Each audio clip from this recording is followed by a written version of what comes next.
क्या colleges irrelevant हो जाएंगे आने वाले कुछ सालों में? आज की वीडियो में थोड़ा डिस्कस करते हैं इसी के बारे में। Hi everyone, welcome to insider Gyan. मेरा नाम सौमी है। I am an IIT Delhi and ISB Hyderabad grad and इस चैनल में मैं अपने 10 साल के करियर एक्सपीरियंस के बारे में काफ़ी कुछ शेयर करती हूँ। मैं एमबीए रिलेटेड बहुत सारा कंटेंट शेयर करती हूँ, consulting, case studies, estimates, Microsoft Excel, PowerPoint, उन सब के बारे में भी एजुकेशनल कंटेंट बनाती हूँ। So if any of those things interest you, please consider subscribing to the channel. ये जो कॉलेज वर्सेस स्किल्स का डिबेट या कंट्रोवर्सी है ना, अब थोड़े टाइम से चल रहा है and I definitely have some of my thoughts on it. So I thought I'll make a video and share some of my points of views as well. Obviously, it is true that these days skills matter more when you are looking for a job. But does that mean कि colleges आगे आने वाले सालों में irrelevant हो जाएंगे? Honestly, मुझे लगता है कि नहीं. And I'll share a few reasons why I think so. Now, obviously, हमारा education system जो है वो perfect नहीं है. And it's not just the Indian education system, but across the world it's not perfect. हमें बहुत सारा theory सिखाया जाता है, but बहुत सारे practical चीज़ों के बारे में नहीं सिखाया जाता. But at the same time, college की काफ़ी strong value propositions है जिसके कारण वो redundant नहीं हो सकते आने वाले सालों में. Reason number one is college is an ecosystem. Right from the time they make you go through the admission process, they are signaling the companies who are going to hire you in future that these are the kind of people that we select into our college. These are the skill sets or these are the things that we try to teach our students, and hence this is what you can expect if you want to hire from our college. So हमेशा जो theoretical knowledge है वो काम नहीं आता, but बहुत सारा जो overall package है कॉलेज का वो काम आता है. जैसे कि अगर एग्जाम्पल दूँ तो इंजीनियरिंग कॉलेजेस में ऑब्वियसली तुम्हें मैकेनिकल इंजीनियरिंग के बेसिक्स या electrical engineering, computer science engineering, biotech, वो सब तो सिखाते ही है, but at the same time they are also equipping you with analytical skills, क्योंकि ये सारी जो फील्ड्स है इसमें आपको काफ़ी थिंकिंग, काफ़ी प्रॉब्लम सॉल्विंग की ज़रूरत होती है. उसके कारण आप देखोगे कि बहुत सारे इंजीनियरिंग कॉलेजेस से लोग प्लेस होते हैं इन कंसल्टिंग कंपनीज, जबकि बिजनेस के बारे में कुछ भी नहीं सिखाया गया है उनको कॉलेज में, but they have one important thing that consulting और finance companies are looking for, which is analytical skills. Secondly, एक कंपनी के पर्सपेक्टिव से देखें तो कॉलेज एक बहुत ही मेजर रोल प्ले करता है. I mean, imagine this, when companies are getting resumes, they are practically strangers to the companies. जो रिक्रूटर है उसको कुछ भी नहीं पता एप्लीकेंट के बारे में, उसको कुछ भी नहीं पता उसके स्किल सेट्स के बारे में, उसने क्या किया है, वो एज अ पर्सन कैसा है लाइफ में. जो उसको थोड़ी बहुत नॉलेज है वो वही है जो रेज्यूमे में दिख रहा है.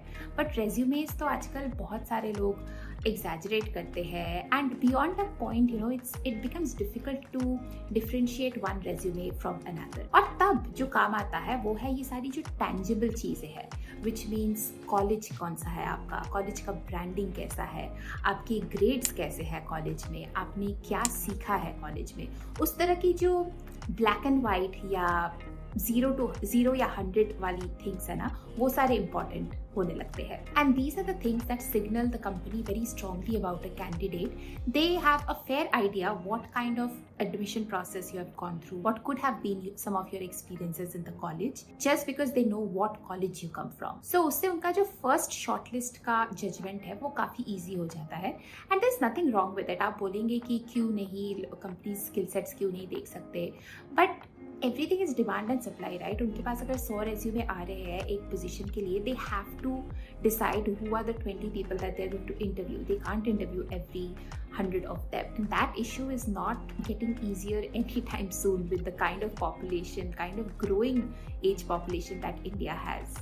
Third reason is college का एक बहुत ही important purpose है सिमिलर माइंडसेट वाले लोगों को, जिनकी करियर एस्पिरेशन सिमिलर है, उनको साथ में अंडर वन रूफ लाना. And that is where a peer group, a network comes into play. एक कॉलेज में जो लोग आते हैं उनका kind of career aspiration, goals, life goals, थोड़े बहुत सिमिलैरिटीज तो होती ही है उनमें। And along those lines theory तो पढ़ाते ही है कॉलेजेस, बट थियरी में ऐसी कोई बड़ी बात नहीं है, बिकॉज थियरी तो आजकल आप गूगल से सीख सकते हो, यूट्यूब से सीख सकते हो, इतने सारे ऑनलाइन कोर्सेज हैं उससे सीख सकते हो। बट जो मेन वैल्यू प्रॉप है कॉलेज का वो है peer learning, learning from each other.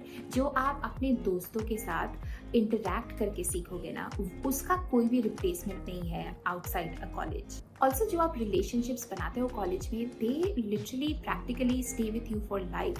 So in a way, college is providing you with that ecosystem, with a similar mindset of people who is going to get through with you throughout your life, जिससे आप knowledge share कर सकते हो, जिनसे आप सीख सकते हो, जो आपके साथ ही आगे बढ़ेंगे। And this is a set of people you will carry throughout your life, not just during the 3-4 years of college. Now सवाल आता है कि how to make the best use of your college time. इसके भी मेरे पास 3 answers है। Number 1 is to just explore your passions.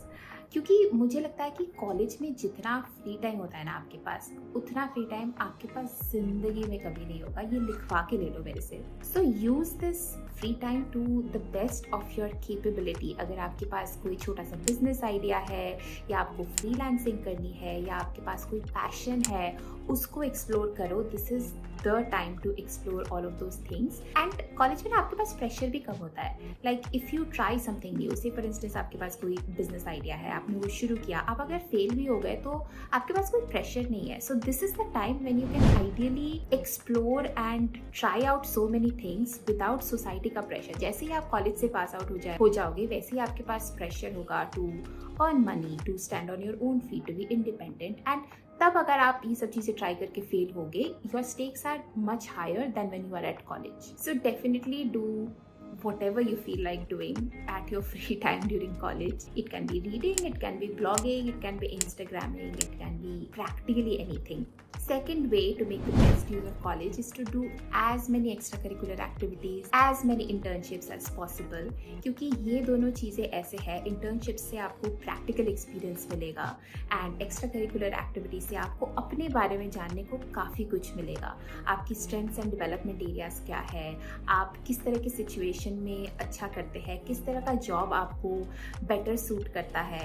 Internships में आप explore and eliminate कर सकते हैं। अपने finance field में अगर आपने फाइनेंस फील्ड में एक इंटर्नशिप किया, किसी टेक्निकल फील्ड में इंटर्नशिप किया, तो 3-4 के बाद आपको थोड़ा सा आइडिया लगेगा कि आपको किस में इंटरेस्ट है और किस में इंटरेस्ट नहीं है। सो एक्सप्लोर एंड एलिमिनेट का बहुत ही अच्छा स्कोप मिलता है कॉलेज के टाइम पे। So do as much as you can, like extra curricular activities, internships, projects, जो भी कर सकते हो करो। इसके बाद कम मौके मिलेंगे to try out and basically explore things and do things just to know how it is, rather than do things to earn money or sustain a livelihood. Third thing is network as much as possible in college. And when I say network, I don't mean जाके business networks बनाओ, but I mean like relationships बनाओ। आपके जो similar mindset of people है, उनके साथ शायद आपका अपने आप ही एक bonding बन जाएगा during the 3-4 years of college. So stay around them as much as possible, learn from them, maintain those friendships during college and after college as well. But also जिनके साथ आपकी frequency इतनी match नहीं होती है, जो आपसे थोड़े से dissimilar है, उस इन्वायरमेंट्स में भी थोड़ा बहुत रहो, उनके साथ भी रिलेशनशिप्स डेवलप करो, तो थोड़ा सा पता चलेगा कि वो लोग किस पॉइंट ऑफ व्यू से आते हैं, थोड़ा डिफरेंट पर्सपेक्टिव मिलेगा। I think that is something that we usually don't do, and मैंने तो बिल्कुल ही नहीं किया अपने कॉलेज में डिसिमिलर लोगों के साथ टाइम स्पेंड करना, but I realize that it's so important now. Also college में बहुत सारे इवेंट्स होते हैं जहाँ पे शायद आपके एलम्स आएंगे, जहाँ पे बहुत सारे एस्टैब्लिश लोग आएंगे इंडस्ट्री से, कुछ स्पीकर इवेंट्स या पैनल डिस्कशंस के लिए। उस टाइम पे भी it's very important that you go and talk to them if you get a chance and introduce yourself, maybe tell them something relevant that you have done in the past, then later connect with them on LinkedIn. इसी तरह से आप अपना network बनाओगे and the best place to start building your network is your college. So those were some of my points of views on college and why I think college cannot really be redundant in the next 5 to 10 years at all. क्योंकि college की अपनी जगह है ecosystem में, and obviously skills की अपनी जगह है। ecosystem में. There can be improvements that can be done, but it will not be redundant. I mean, I may be wrong, but we will see in a few years. That was all for this video. Hope you guys took away something from it, and if you have any additional points of views, then please drop in the comments. If you agree, if you disagree, what is your reason? I would love to sort of understand your point of view as well. That's it. If you like the video, hit the like button and subscribe to the channel if you haven't already, and I'm going to see you soon. Till then, bye.